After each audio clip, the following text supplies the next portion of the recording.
Welcome to my YouTube channel online studios. अब सीखे फटाफट यूट्यूब चैनल पे डेली करंट अफेयर्स के वीडियो सीरीज़ में आपका स्वागत है।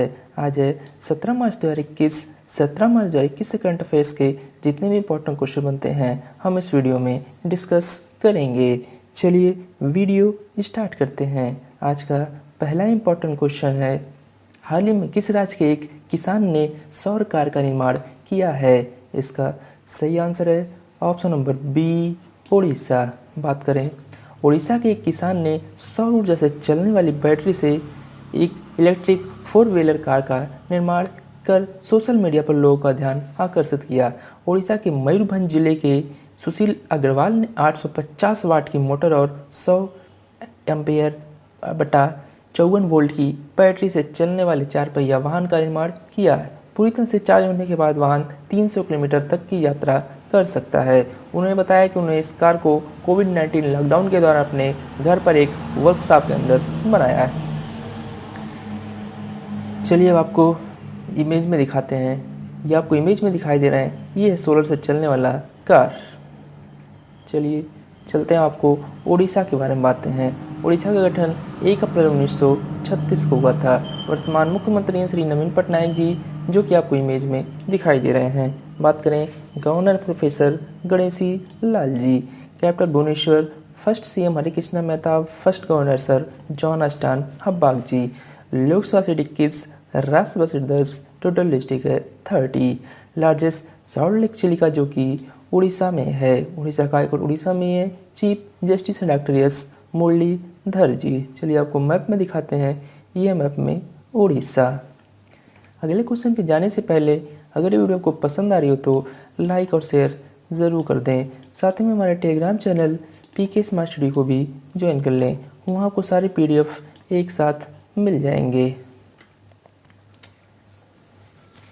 पीडीएफ को ओपन करने के लिए आपको सिंपली 4 अंकों का पासवर्ड डालना होगा। पासवर्ड इसी वीडियो में आपको एक एक करके बताया जाएगा। फर्स्ट डिजिट है 0 यानी कि 0। चलिए चलते हैं क्वेश्चन नंबर 2 की तरफ।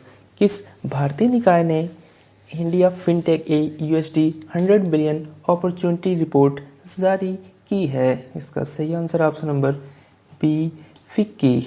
बात करें, federation of Indian chambers of commerce and industry FICCI और बोस्टन कंसल्टिंग ग्रुप BCG ने India fintech a USD 100 billion opportunity report जारी की।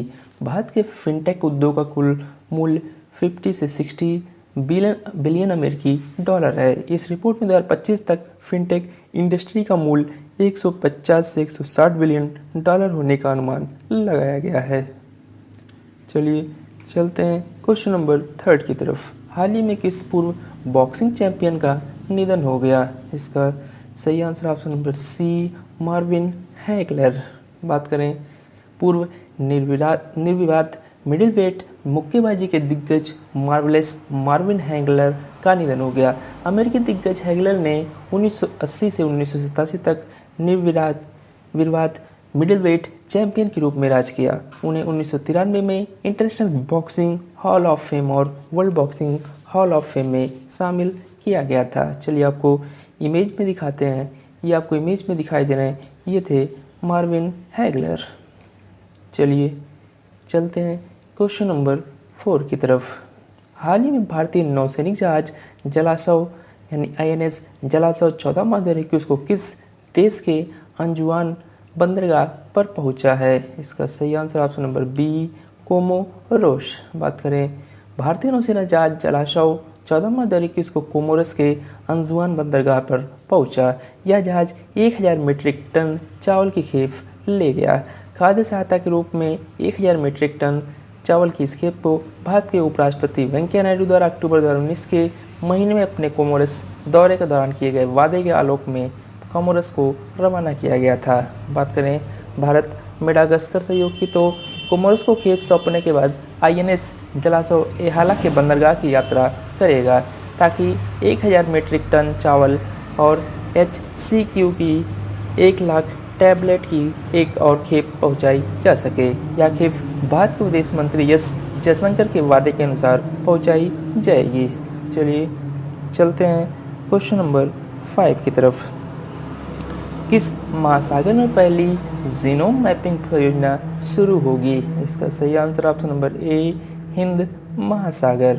बात करें हिंद महासागर में national institute of oceanography genome mapping की अपनी तरह की पहली परियोजना शुरू करेगी।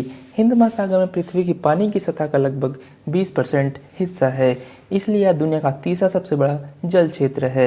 इसका उद्देश्य हिंद महासागर में सूक्ष्म जीवों के जीनोम मैपिंग के नमूनों को इकट्ठा करना है। जलवायु परिवर्तन, पोषक तनाव और बढ़ते प्रदूषण के लिए जैव रसायन और महासागर की प्रतिक्रिया को समझना भी आवश्यक है। परियोजना की लागत और अवधि 25 करोड़ रुपए है और इसे पूरा करने में लगभग 3 साल लगेंगे। चलिए चलते हैं क्वेश्चन नंबर, अगले क्वेश्चन पे जाने से पहले आपको सेकंड डिजिट बताते हैं। सेकंड डिजिट है 3। चलिए चलते हैं क्वेश्चन नंबर 6 की तरफ। भारत का पहला केंद्रीकृत वातानुकूलित रेलवे टर्मिनल किस शहर में स्थापित किया जाएगा?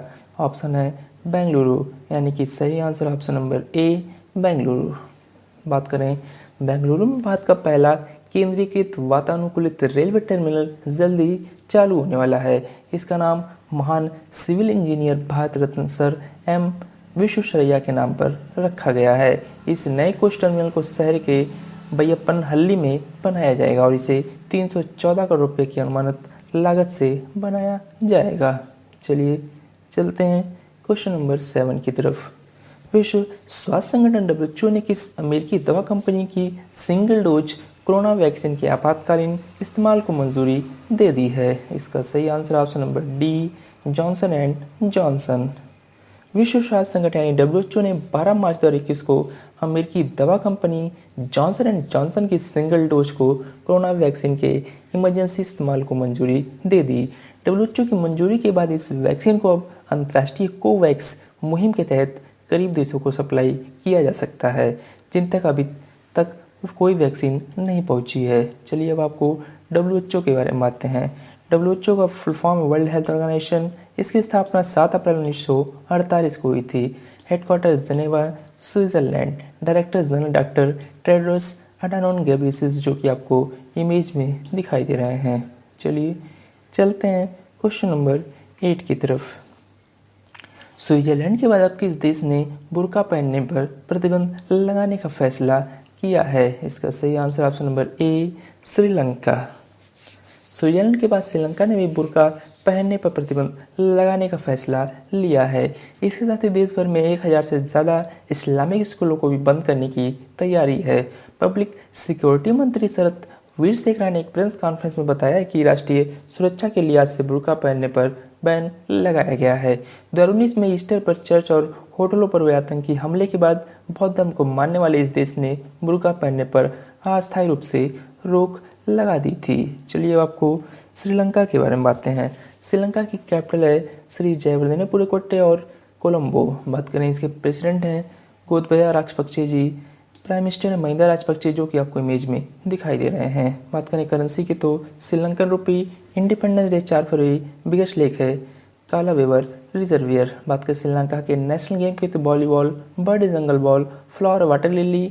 इंडिया और श्रीलंका के बीच एक पाक स्टेट है। चलिए आपको मैप में दिखाते हैं, यह मैप में श्रीलंका। चलिए चलते हैं क्वेश्चन नंबर 9 की तरफ।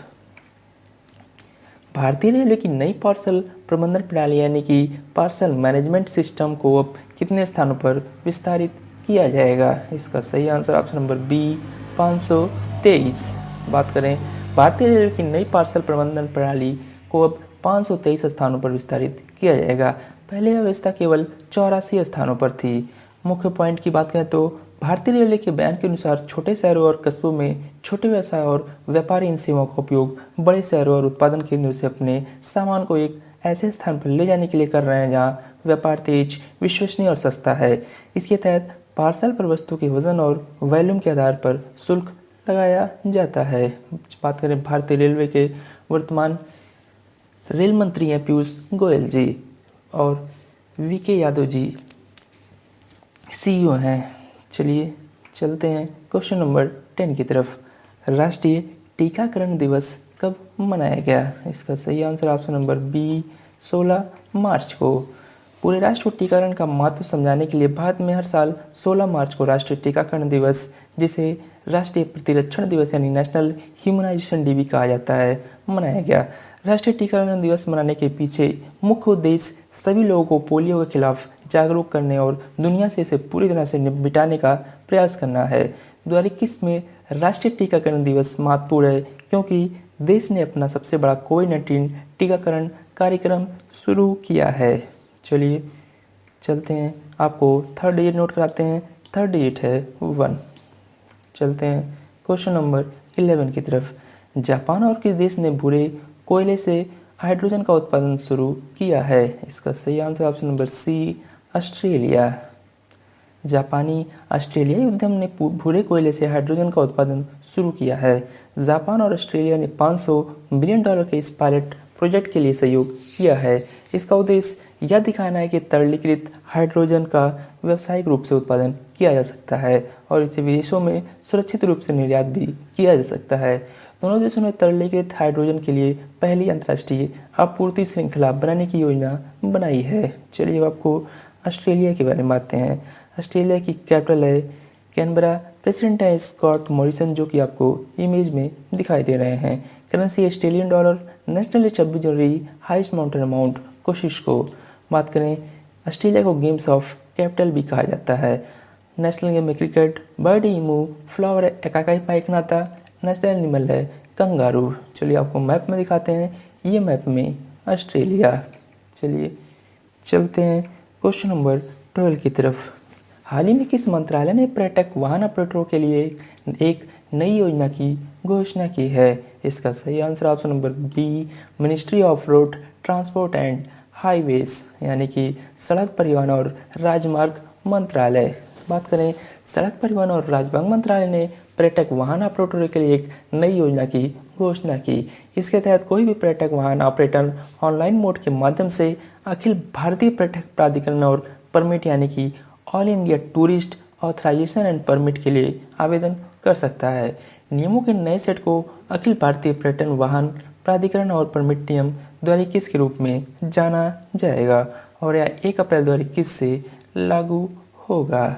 चलिए चलते हैं आज के लास्ट क्वेश्चन नंबर 13 की तरफ। वार्षिक ग्रैमी पुरस्कार समारोह का कौन-सा संस्करण 14 मार्च 2021 को लॉस एंजल्स में आयोजित किया गया? इसका सही आंसर ऑप्शन नंबर डी, 63वां। बात करें, वार्षिक ग्रैमी पुरस्कार समारोह का 63वां संस्करण 14 मार्च 2021 को लॉस एंजल्स में आयोजित किया गया। 2021 के ग्रैमी पुरस्कार ने 1 सितंबर 2019 से 31 अगस्त 2020 के बीच पात्रता वर्ष की सर्वश्रेष्ठ रिकॉर्डिंग रचनाएं और कलाकारों की मान्यता दी। अमेरिकी संगीत उद्योग में उपलब्धियों को पहचानने के लिए पुरस्कार द रिकॉर्डिंग एकेडमी द्वारा प्रस्तुत किया जाता है। बियोंसे को सबसे अधिक 9 नामांकन मिले और साथ ही सबसे अधिक 4 पुरस्कार भी मिले। चलिए चलते हैं अब पिछले दिन के वन लाइनर करंट अफेयर्स को रिवीजन करते हैं। बात करें, झारखंड राज्य में स्थानीय लोगों के लिए 75% निजी नौकरी आरक्षित करने के लिए मंजूरी दी गई है। चाइना देश ने औपचारिक रूप से 2021-2025 के लिए अपनी 14वीं पंचवर्षीय योजना को मंजूरी दे दी है। बात करें, नरेंद्र मोदी जी ने चौथे वैश्विक आयुर्वेद महोत्सव को संबोधित किया है। बात करें, लक्ष्मण पाई पद्म भूषण से सम्मानित चित्रकार का निधन हो गया। विश्व उपभोक्ता अधिकार दिवस 2021 हाल ही में 15 मार्च को मनाया गया। इसरो ने उपग्रह डेटा का उपयोग करके वायु गुणवत्ता निगरानी के लिए जापान देश की अंतरिक्ष एजेंसी के साथ साझेदारी की है। बात करें, 3000 T20 अंतर्राष्ट्रीय रन बनाने वाले पहले क्रिकेटर विराट कोहली बने हैं। उत्तर प्रदेश राज्य में काला नमक चावल महोत्सव का आयोजन किया गया। भारत ने हाल ही में केफ केज लोकोमोटिव को मोजाम्बिक अफ्रीकी देश के लिए रवाना किया है। हाल ही में इसरो ने साउंडिंग रॉकेट RH-560 लॉन्च किया है।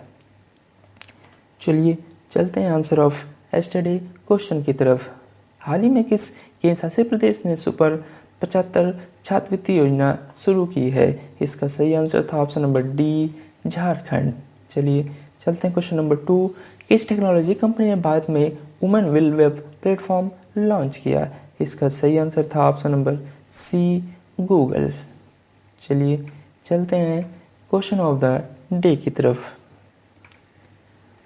हाल ही में किस राज्य की सरकार ने सड़क के किनारे की धार्मिक संरचनाओं को हटाने का आदेश दिया है? क्वेश्चन नंबर 2 है, हाल ही में किसने निजीकरण के लिए 12 सार्वजनिक उपक्रमों की पहली सूची प्रस्तुत की है? दोनों क्वेश्चंस का आंसर आपको कमेंट बॉक्स में कमेंट करके बताना है। अगर ये वीडियो आपको पसंद आई हो तो लाइक और शेयर ज़रूर कर दें। साथ में हमारे Telegram channel online study dose को भी ज़रूर ज्वाइन कर लें, वहाँ आपको इस वीडियो का PDF मिल जाएगा। आज का लास्ट डिजिट है 7। धन्यवाद।